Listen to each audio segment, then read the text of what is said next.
Bom, vamos para o capítulo 5. Vi na mão direita daquele que estava sentado no trono um livro escrito por dentro e por fora e todo selado com 7 selos. João está vendo, queridos, nas mãos de Jesus algo como essa folha aqui, por dentro e por fora, está escrito. Mas aqui tem umas imagens, né? Foi a impressão do boletim, né? 7 selos, era assim o livro na época, não era assim não, viu? Na época eram os rolos, e João vê algo muito grande, então um rolo, era tão grande, que dava para ver que tinha alguma coisa escrita por dentro, porque se fosse pequenininho ele não ia ver algo escrito, era muito grande o rolo, certo? Está na mão daquele que está sentado no trono, está mais ou menos assim,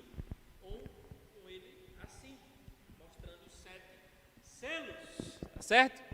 E aí, esse rolo, um anjo com grande voz, quem é digno de abrir o livro e de desatar os seus 7 selos?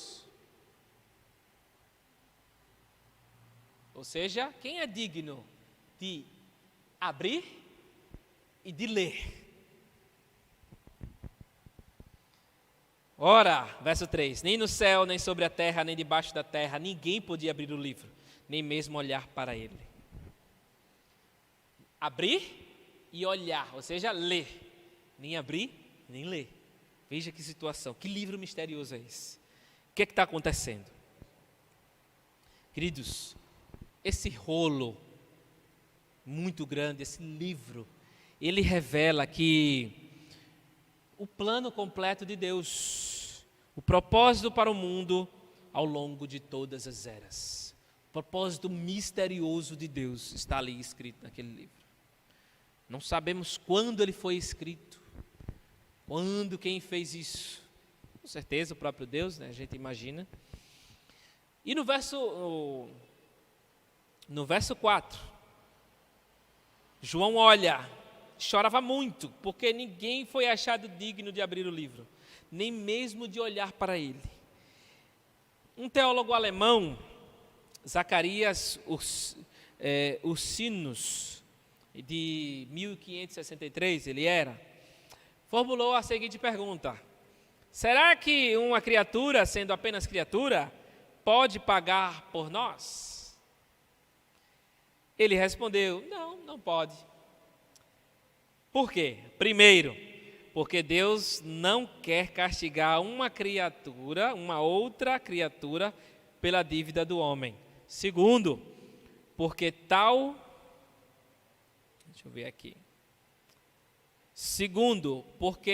criatura não poderia suportar o peso da ira eterna de Deus contra o pecado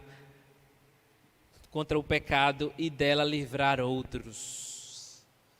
Ou seja, para abrir e ler esse livro e revelar algo que está dentro dele, era preciso um preço, era preciso alguém vencer alguma coisa, era alguém passar por uma provação, e esse alguém só poderia ser alguém divino.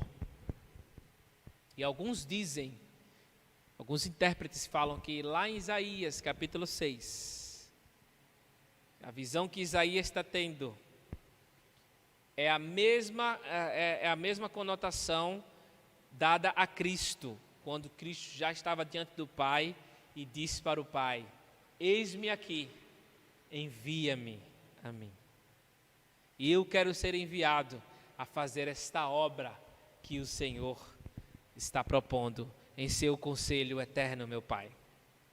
Jesus que se predispôs, Jesus que se colocou à disposição, e assim devemos nós nos colocarmos à disposição diante daquele que nos criou, diante daquele que nos comissionou para fazermos a sua vontade e a sua obra. Também Isaías 6,8 se aplica a nós: eis-me aqui, envia-me a mim. Envia-me aonde quer. Isso não é coisa para missionários, para o outro lado do mundo. É para todo crente. Nós somos enviados por Deus. Diante da situação de Cara e Safira, nós fomos enviados para aquele hospital. E Deus foi glorificado naquele local, naquele lugar. Porque o evangelho foi pregado e até, por surpresa nossa, até a médica se converteu. A Jaciane tem muitos detalhes sobre isso. Pergunte a ela. Tá bom? E assim, irmãos, voltando aqui, quem é digno? Aí, alguém responde. Quem responde não é um ser angelical. Não foi nenhuma daquelas criaturas, um anjo. Quem responde é um representante do povo de Deus.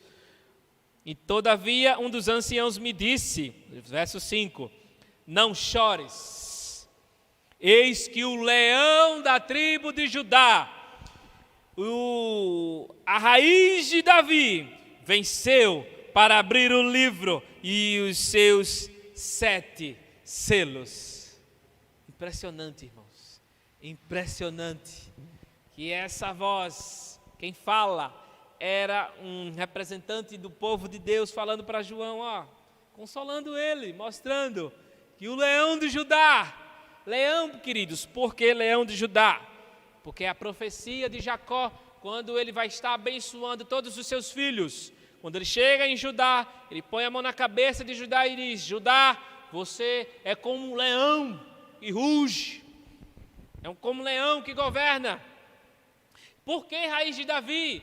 Ele toma emprestado de Isaías 11, em que diz que da raiz de Jessé, do rebento de Jessé, brotará o renovo. Qual é o sentido aqui? Leão é aquele que reina, aquele que vem para vencer, para governar. E raiz, queridos,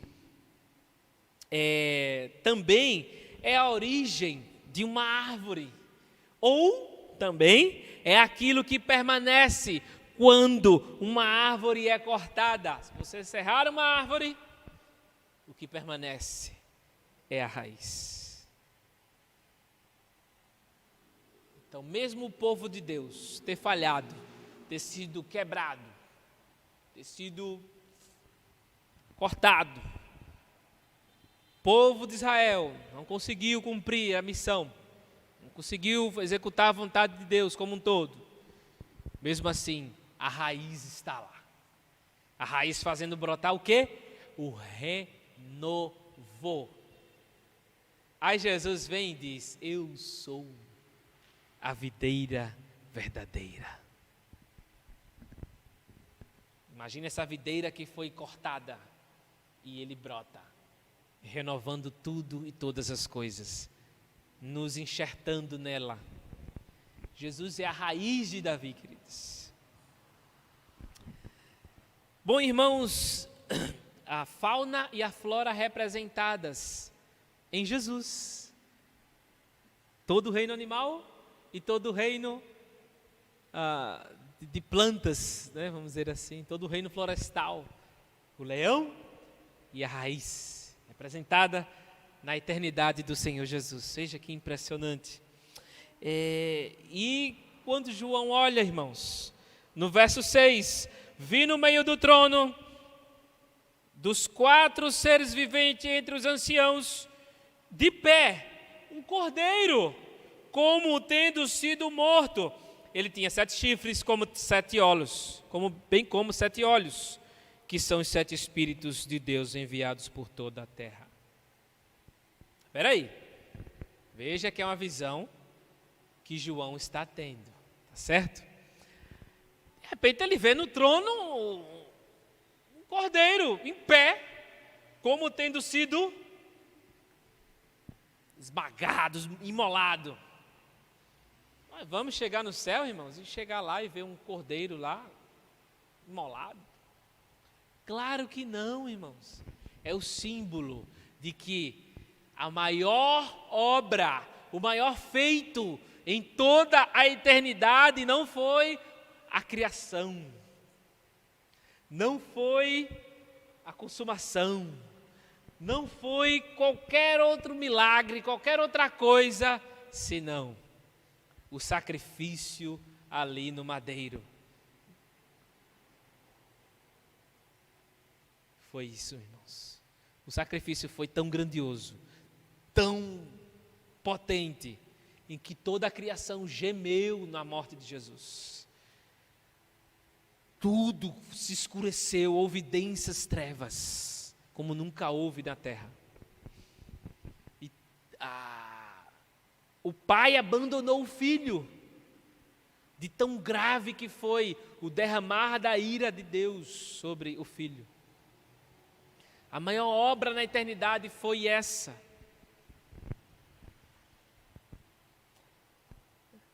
Ele está lembrando a nós que nós veremos em Apocalipse, queridos, que nós, eu e você, nós não teremos amnésia quando a gente chegar no céu, tá? Nós não esqueceremos. Imagine, Jesus volta, aí os mortos ressuscitam, sobem, e a gente com o corpo transformado, e sobe também, chega lá, esqueceu tudo, apagou o HD, formatou a nossa mente. Pronto, esquecemos de tudo, agora só Jesus. Não. Nós seremos totalmente curados quando chegarmos lá na eternidade. Nesses 7 ciclos de Apocalipse, ele vai ter um foco, sabe em quê? Lá, quando estivermos lá. Aí o texto vai dizer assim lá no final: e Deus enxugará de seus olhos toda lágrima. Não haverá mais choro, nem pranto, nem clamor, nem dor. 4 coisas, não é? 4 é o número da criação, da terra. Essas coisas tristes só acontecem aqui. Lá na eternidade, nós vamos ver ao longo do Apocalipse que nós seremos totalmente curados dos nossos traumas, de nossas dores, lá na glória.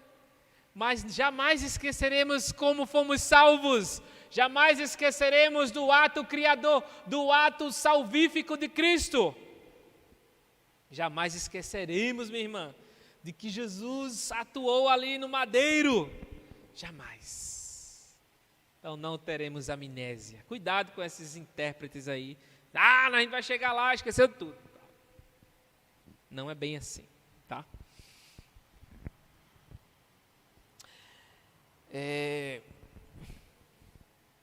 Um cordeiro como tendo sido morto. E no verso 7, ele tomou da mão direita. É um símbolo de que eu tenho autoridade, meu Pai.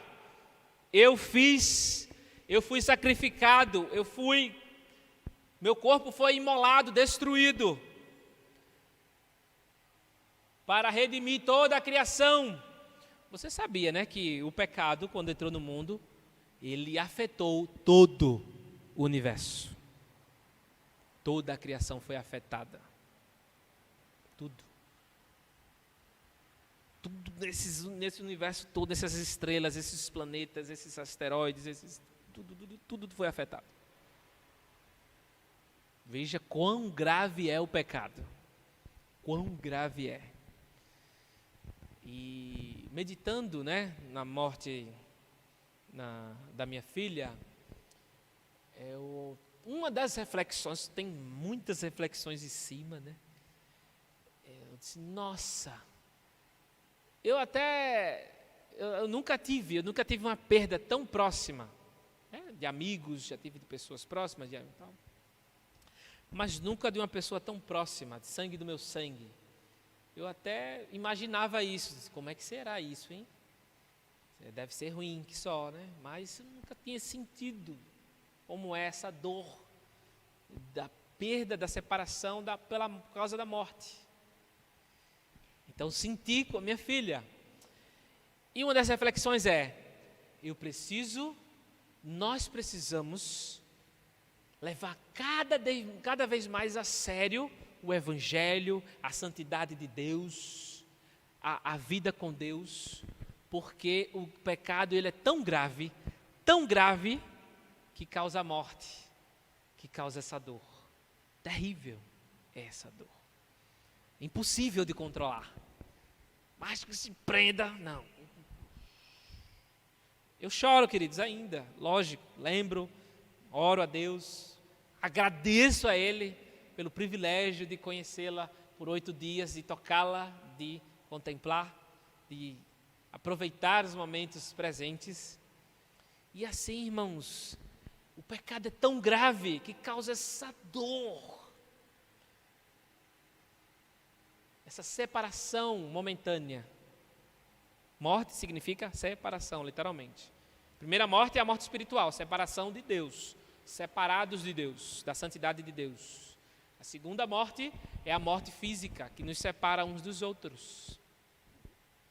E a terceira é a morte, a separação definitiva, que é a morte eterna. Nós vamos falar lá no final do Apocalipse, né? Vamos deixar para o final, tá?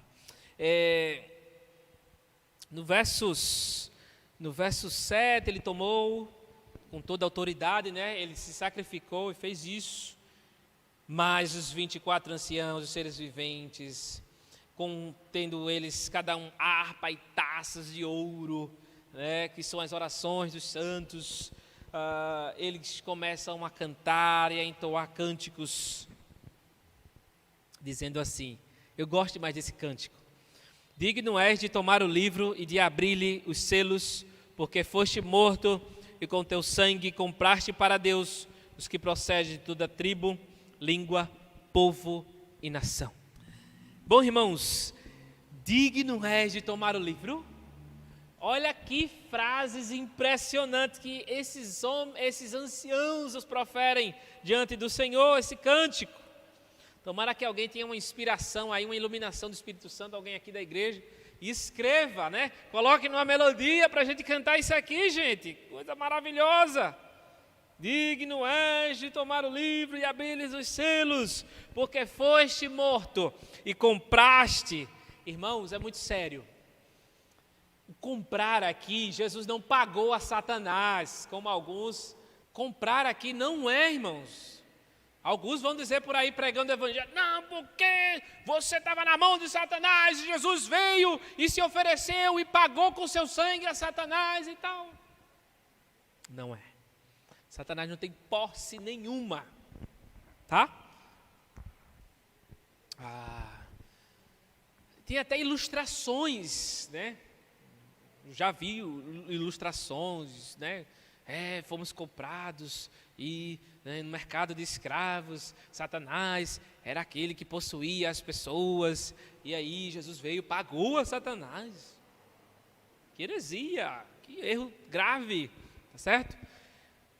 Queridos, a dívida era com Deus, o pagamento foi ao próprio Deus, então ponto, tá certo? Agora o número 4 vai aparecer de novo. Aonde está o número 4 aqui? Os que procedem do quê? Tribo, língua, povo e nação. Por quê? É o povo da terra.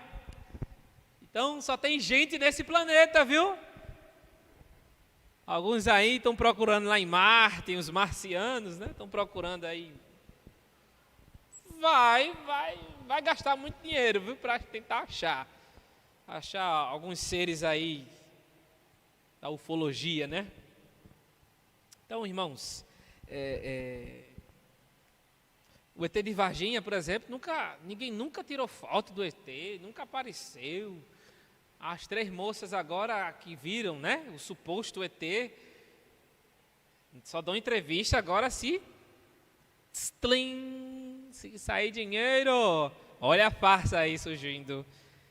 E aí mostraram, né, a foto, a forma como que elas descreveram o suposto ET, uma pessoa no escuro, sentada, agachada assim. Aí tem uma foto, né, uma foto bem divulgada, amplamente divulgada, de um bebo, que ficava naquela mesma área. Oh, meu Deus, a foto do bebo, ela vira o bebo, o ET. Oh, Jesus, aí virou atração turística, né? Já passou lá por Varginha, quem já passou por lá sabe. A atração da cidade é o ET. Tem nave espacial lá nas praças, Os ET desenhados assim e tal.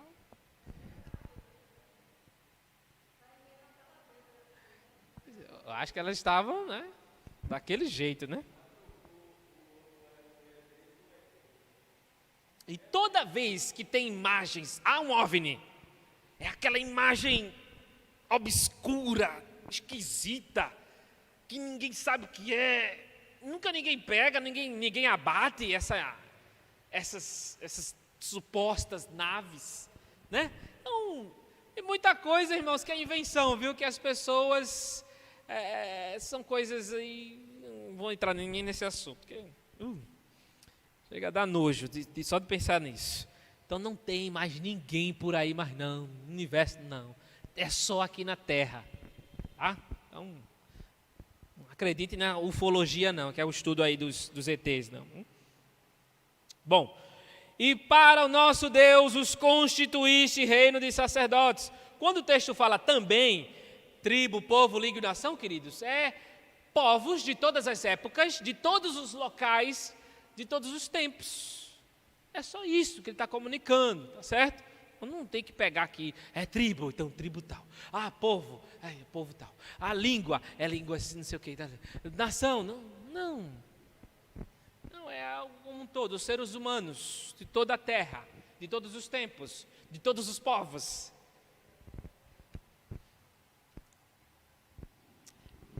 E assim, queridos, compraste é uma metáfora comercial para a libertação de um prisioneiro de guerra da escravidão. É uma metáfora que ele está utilizando. Comprou esses prisioneiros de guerra, eu e você, prisionados pelo nosso próprio pecado. Nós merecíamos a justa ira de Deus. Merecíamos? Não, merecemos, né? Mas pelo sangue de Cristo, a ira não vai ser derramada. Ela passou de Cristo, passou por Cristo, e agora essa ira vai ser derramada sobre todos os desobedientes, sobre todos os que negam o nome do Senhor, sobre todos que rejeitam a Cristo. Apocalipse vai descrever essa ira de Deus sendo derramada. Sabe aonde? As taças. A gente vai chegar lá, certo? Bom, irmãos, também nesses versos aqui, nós já falamos, né, sobre Deus constituir reino de sacerdotes, tá certo? Nas outras edições, nas outras ministrações. Vi e ouvi uma voz de muitos anjos ao redor do trono, de seres viventes, verso 11, né, do capítulo 5, cujo número era de milhões e milhares de milhares, proclamando com grande voz: digno é o Cordeiro que foi morto de receber o poder, a riqueza, a sabedoria, a força, a honra, a glória e o louvor.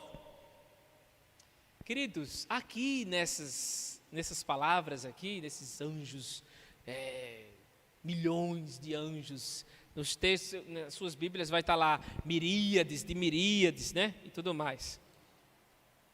Está mostrando que são milhões. Os seres nos céus estão louvando o nome do Senhor.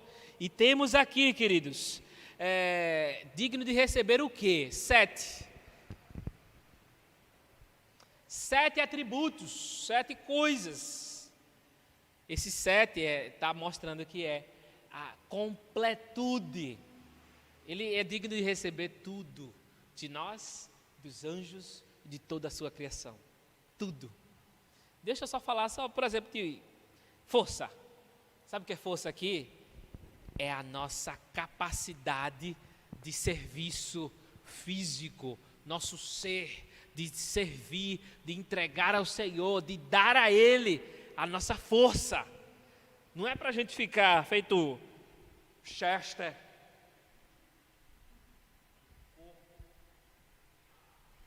Não é isso.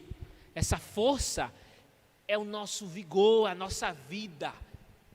Veja, pastor Marcos César, estava comentando com outro pastor, já a gente estava conversando, nós conhecemos bastante o pastor Marcos César.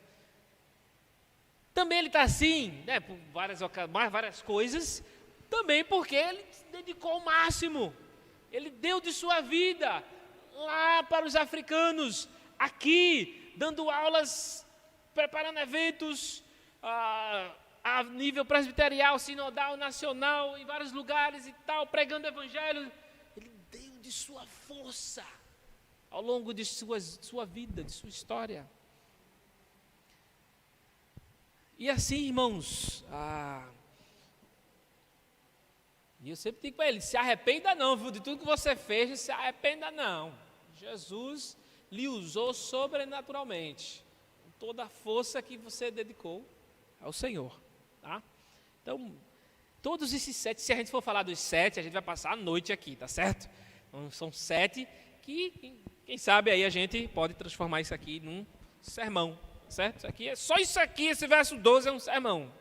Tanta coisa que tem que falar aqui, de receber riqueza, poder, força, majestade, glória, honra, louvor e tudo mais. Então, vamos falar em outra ocasião, tá certo? Então ouvi toda a criatura que há no céu e sobre a terra e debaixo da terra, sobre o mar e tudo o que neles há. Estava dizendo, o verso 13 termina, o verso 13, a parte B. Vou pedir para você se levantar com a sua Bíblia aberta. Pode se levantar. É um cântico muito conhecido. Eu não preciso nem cantar, né? Vamos entoar? Ao único de receber a honra e a glória, a força e o poder. Ao Rei eterno, imortal, invisível, mas real, a Ele ministramos o louvor. Ao único que é digno de receber a honra e a glória, a força e o poder, ao Rei eterno, imortal, invisível, mas real, a Ele ministramos o louvor. Coroado estás, ó Rei Jesus. Coroado estás, ó Rei Jesus. Coroado estás, ó Rei Jesus. Adoramos o teu nome, nos rendemos aos seus pés, consagramos todo nosso ser a ti. Amém, Jesus. Jeremias, ore ao Senhor, finalizando. E os 4 seres viventes respondiam, amém. Também os anciãos se prostraram e adoraram ao Senhor. E assim, irmãos, venhamos a ver que Apocalipse, ele tem coisas assim grandiosas, mas ele comunica mensagem simples. Uma mensagem simples. As pessoas aí complicam demais Apocalipse e piora a situação, né? Na próxima semana será o capítulo 6, todo o capítulo 6, a abertura desses 6 selos, 7, né? Primeiro são os 6, né? O 7º já é outra ocasião, tá certo?